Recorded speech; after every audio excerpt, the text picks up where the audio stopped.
Hola amigos, y el tema es... Sobrepeso y obesidad, un problema gordo. ¿Sabe usted que la obesidad y el sobrepeso son ya una epidemia a nivel mundial? Y que sigue creciendo el número de gorditos y gorditas en México, lamentablemente, ¿eh? Hablo de uno de los focos rojos, no para el futuro, sino ya para el presente.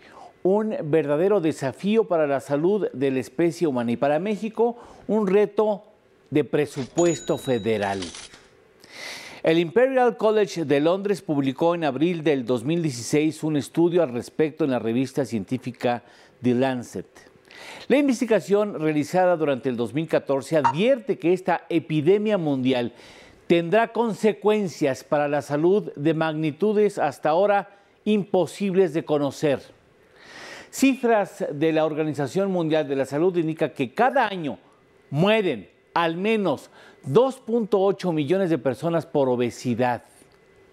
En México fallecen anualmente 59,000 personas a causa de la diabetes mellitus tipo 2, una de las enfermedades asociadas indudablemente al sobrepeso. Otras son enfermedades cardíacas y otras incluso las enfermedades de cáncer, porque usted sabe que las células cancerosas pueden multiplicarse con mucha virulencia, con mucha celeridad en organismos caracterizados por un alto nivel de azúcar.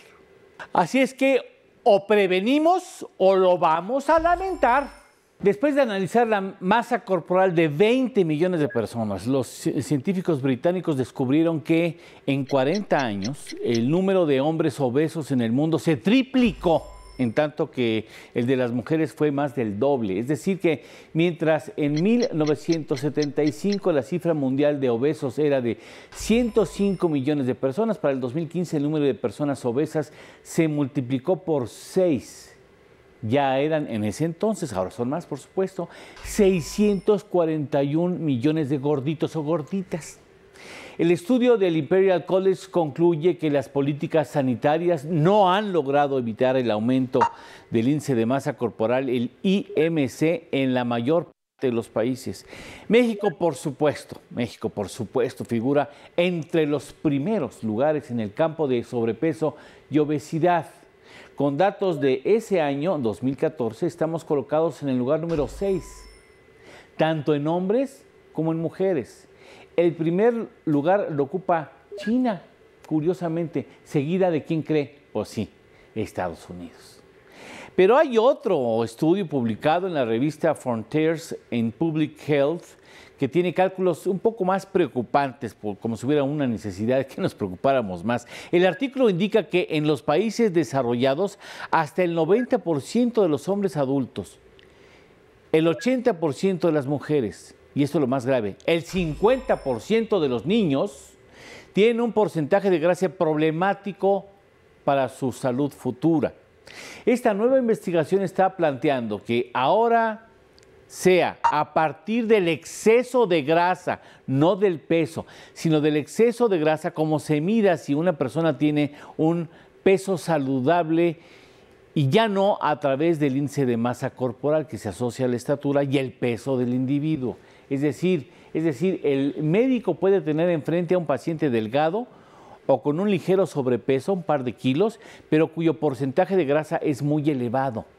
Ese paciente puede presentar niveles de presión arterial seguramente, tendrá problemas con el páncreas o su insulina o la inflamación propios de alguien que tiene obesidad. O sea que el problema es mucho más serio de lo que los estudios actuales están presentándonos. Investigadores del Hospital Chi Mei de Taiwán observaron a un grupo de mujeres de entre 20 y 26 años. El 70% de las que tenían exceso de grasa corporal hubieran pasado por sanas si se toma solamente el índice de masa corporal. Y si a esas nos vamos, el estudio publicado en Frontiers in Public Health por la Universidad Politécnica de Auckland concluye que entre el 62 y el 76% de la población mundial tiene un problema de obesidad. ¿Por qué es importante hablar del tema? El Instituto Mexicano para la Competitividad, el IMCO, nos da una respuesta. Es un problema que implica mayores costos al erario público para tratar enfermedades asociadas a la gordura o a la grasa en exceso en el organismo. Por eso yo le decía de un principio que es un problema de presupuesto federal, es un problema financiero, es un problema de finanzas públicas. Implica también menor productividad laboral, mayores gastos para la población por las consultas médicas y los tratamientos y provoca pérdida de la calidad de vida del ser humano. Bueno, ¿y qué hay con los pequeñitos gordinflones? Aparte del bullying que reciben en las escuelas, la Organización Mundial de la Salud considera la obesidad infantil como uno de los problemas de salud pública más graves del siglo XXI. Se sabe que el fenómeno se está dando en muchos países de bajos, medianos recursos, pero sobre todo en el medio urbano, en las ciudades. Para el 2010 había 42 millones de niños menores de 5 años con sobrepeso, 35 millones de ellos vivían en naciones en vías de desarrollo. La propia OMS, la Organización Mundial de la Salud, predice que de mantenerse las tendencias actuales, el número de lactantes y pequeños con sobrepeso aumentará a 70 millones para el 2025. ¿Se acuerda usted cuando veíamos un niño rechoncho así, que parecía que iba a ser luchador de sumo en su futuro? Bueno, y decíamos, ¡ay, qué niño tan saludable! Pues ya vemos que no. Ya sabemos que México se ha mantenido tristemente en el primer lugar de obesidad infantil. ¡Ay, qué lindo niño tan gordito, tan sano! Pues no. En su página electrónica, la UNICEF sostiene que este problema ha ido creciendo de manera alarmante en los últimos años. Con datos de la Encuesta Nacional de Salud, Nutrición y Nutrición, nos dice que uno de cada 3 adolescentes mexicanos de entre 12 y 19 años presenta sobrepeso u obesidad. Estamos hablando de 4 millones de niños atrapados en su propia obesidad. Ya sabemos la causa, pero pues no la atacamos. O somos muy barcos como papás, o no sé qué pasa. Los malos hábitos alimenticios acaban desembocando en una prevalencia de sobrepeso de un 70% en la edad adulta. ¿Y sabe por qué? Le voy a decir que nuestra generación, que ya va de salida, nunca fue educada para bien alimentarnos. Y eso es un problema que hay que considerar. Es decir, el que es gordito de niño, complicadamente va a ser delgado de adulto. Si lo dejemos que empiece a crecer, a acumular grasa, difícilmente le vamos a romper esos hábitos alimenticios. En noviembre del 2013, el presidente Enrique Peña Nieto anunció que grabaría los alimentos con mucha azúcar. No, hombre, se armó un fenomenal. Recordemos. Habrán de grabarse los alimentos no básicos con alta densidad calórica. Aprueben dentro del presupuesto una partida sustancial de la recaudación de estos impuestos al gasto en salud, a programas de prevención del sobrepeso y la obesidad. ¿Qué le cuento? Sí, la estrategia falló. Sí, falló. En la Encuesta Nacional de Salud y Nutrición 2016 se evaluó la prevalencia de sobrepeso y obesidad en niños, adolescentes y adultos. En el 2012, el 34.9% de los adolescentes padecía el problema. En el 2016 subió a 36.3%. En el 2012, 71.2% de los mayores de 20 años se enfrentaba a obesidad o sobrepeso. Y para el 2016 era el 72.5%. A finales del 2016, el secretario de Salud, José Narro, planteó la posibilidad de que la obesidad, sobrepeso y diabetes pudieran ser declarados en emergencia epidemiológica. Que pudiera considerarse a la diabetes por una parte y por otro lado al sobrepeso y a la obesidad como temas dignos de ser declarados como emergencia epidemiológica. Y así fue, por primera vez, la Secretaría de Salud emitió 2 declaratorias de emergencia sanitaria por el asunto de la diabetes y obesidad. Es un asunto muy grave y no solamente de salud, insisto, y subrayo, es gravísimo para las finanzas públicas del gobierno federal. Pero bueno, el 14 de noviembre del 2016 se informaba que México tiene 11.4 millones de adultos con diabetes, enfermedad que constituye la cuarta causa de muerte en este país. La Organización Mundial de la Salud advirtió que México tiene el mayor número de fallecimientos por diabetes en toda América Latina. Calcula además que el 33% de nuestros niños sufre sobrepeso y obesidad. Y déjeme decirle algo que ahora estoy recordando. Hubo un estudio en Estados Unidos, académico, de una muy buena universidad, cuyo nombre se me escapa, que señaló que México ha aumentado en mucho su sobrepeso y la obesidad a partir de que tenemos en vigencia el TLC norteamericano. ¿Sabe qué sucedió? Que pensamos que la modernidad era asumir los patrones de consumo alimenticio de la Unión Americana y empezamos con un furor por las pizzas, ¿no sabe usted? Y ese consumo lleno de grasa tan característico de la Unión Americana posiblemente sea una de las causas, una de muchas más causas que obligan al mexicano a declararse internacionalmente como un país rechoncho. En el 2014, Estados Unidos dio un gran paso en el combate a la obesidad en su población. Allá sí se pusieron las pilas. El gobierno de Barack Obama, ¡ay, regresa Obama, te perdonamos! Bueno, el gobierno de Obama anunció la campaña Let's Move. Let's Move. Let's Move. Let's Move. ¿Movamos a México? Ay, ¿te suena? Bueno, Let's Move incluyó mucha actividad física en las escuelas. Además, en los pizarrones de los gimnasios de todas las escuelas se promueven los alimentos saludables. Vamos a ver este video.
Bueno, ¿y qué hay de México? ¿Qué hay de México? Bueno, hasta ahora no se identifica, nosotros no lo identificamos, posiblemente usted tampoco, una política pública que haya tenido resultados palpables. Porque eso de mover a México era de otra característica, estaba inscrito en otro renglón. A finales del 2016, el director general del Seguro Social, Miquel Arriola, lanzó un programa nacional de prevención de diabetes, hipertensión e insuficiencia renal y sobrepeso en el sector obrero. Dijo que aplicarían el Prevenims estado por estado y empresa por empresa. Me suena. Bueno, habrá que ver los resultados obtenidos. En mayo pasado, el ISSSTE anunció que puso a disposición de la población en general su escuela de dietética y nutrición Dr. José Quintín Olascuaga. La idea es que, derechohabiente o no, quien lo desee puede acudir e inscribirse para recibir un plan de alimentación personalizado. Suena muy bien. En general, el gobierno de la República emprendió su estrategia nacional para la prevención y el control del sobrepeso, la obesidad y la diabetes en el 2015. Esta política de Estado se basa fundamentalmente en 3 pilares. La salud pública, donde se promoverían estilos de vida saludables y amplias campañas de educación. Además, la CONADE, que dirige Alfredo Castillo, impulsará acciones para que la población tuviera más actividad física. Otro pilar, la atención médica oportuna, privilegiando la prevención, y la política fiscal, que contempló que se gravaran las bebidas azucaradas y los alimentos no básicos de alta densidad calórica. Y luego, ¿dónde están las campañas? Tal parece que ha hecho falta decisión y promoción. De acuerdo con el sitio oficial de Alianza por la Salud Alimentaria, no existe ningún programa presupuestario que cumpla íntegramente con los objetivos de la Estrategia Nacional para la Prevención y el Control del Sobrepeso, la Obesidad y la Diabetes. De los 27.500 millones de pesos asignados en el 2015, solo 1.300 millones se designaron a los 4 programas de gobierno para estos temas. Y del impuesto a las bebidas azucaradas, el análisis dice que fue exitoso, pero desde el punto de vista recaudatorio y no más allá. Mientras que en el 2014 se recaudaron 18.000 millones de pesos, en el 2015 la cifra se duplicó a 33.600 millones de pesos. Pero la reducción en el consumo de esas bebidas se redujo apenas 6%. Hay que decir también que la publicidad de las empresas que producen alimentos chatarra tienen una parte y no poco importante de la culpa. Un artículo publicado en el periódico El Economista en México, con datos de la Academia Nacional de Ciencias de Estados Unidos, revela que 1/3 de los anuncios que los niños ven en la televisión son de comida no precisamente sana, no ensaladas. En México, el 2014 entró en vigor la regulación en materia de anuncios de alimentos calóricos. Incluso Chabelo puede dar parte de ello, ¿no? Creo que salió raspado por esas políticas que de alguna manera limitaban la publicidad de alimentos, de productos alimenticios o presumiblemente alimenticios que no eran sanos para la salud. En ciertos horarios, estos anuncios sobre los alimentos ya no pasan en televisión, aunque sí son visibles a toda hora en internet y sobre todo en anuncios espectaculares, y están en las tiendas escolares, claro, con dosis más pequeñas. En lugar de comerse uno, se comen 2. Un año después, en una conferencia de prensa, el Poder del Consumidor y la Red por los Derechos de la Infancia en México ofrecieron un diagnóstico sobre estas campañas en estos términos. Las regulaciones implementadas por el gobierno para enfrentar el sobrepeso, la obesidad y la diabetes carecen de rigor, cito textual, y tienen criterios laxos, es decir, flojitos, ¿no? Además, la normatividad no reglamenta los horarios en que los niños miran la televisión, dijeron. Es así como se forma la adicción al azúcar que difícilmente superamos. La Organización Mundial de la Salud recomienda que en un adulto el consumo diario debería ser 25 gramos, equivalentes a 6 terrones de azúcar en el transcurso de todo el día. Así lo publica el sitio sinembargo.mx, pero ¿cómo vamos a lograr tal consumo si es más visible y atractiva la etiqueta del producto que las letras chiquitas que informan del contenido del mismo? Ahí le voy. Una botella de refresco de cola, ya sabe cuál, ¿no?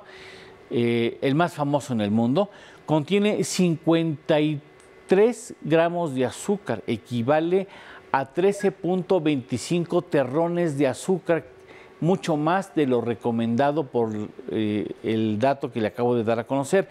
Un café de moca blanco con nata de la cafetería americana que hay por todas partes de esa franquicia, tiene 80 gramos de azúcar, equivalente a 20 terrones, más de 3 veces lo recomendado en todo el día.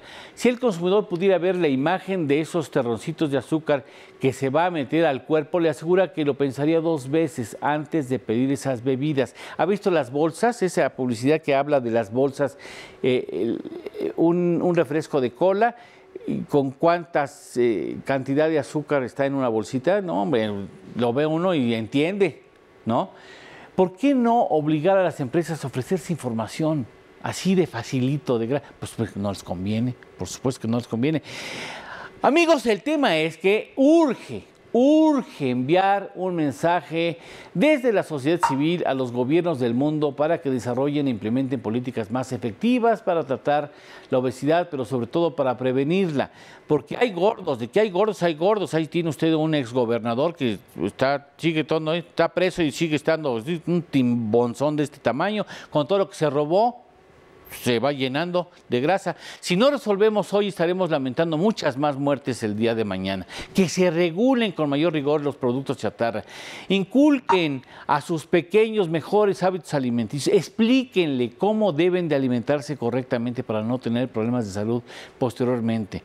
Las grandes empresas que producen alimentos calóricos siguen hinchándose de dólares, siguen acumulando utilidades que envían al extranjero, mientras que la población en México siguen acumulando azúcar y grasa. Azúcar es un ambiente que es propicio, un ambiente ácido que es propicio para el surgimiento de enfermedades como el cáncer.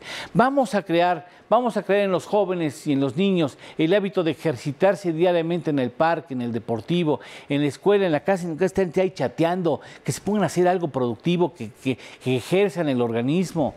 Créanme, no solo nos ahorraremos una fortuna en visitas al médico y tratamiento, sino la pena de ver cómo esas enfermedades consumen la vida de nuestros hijos.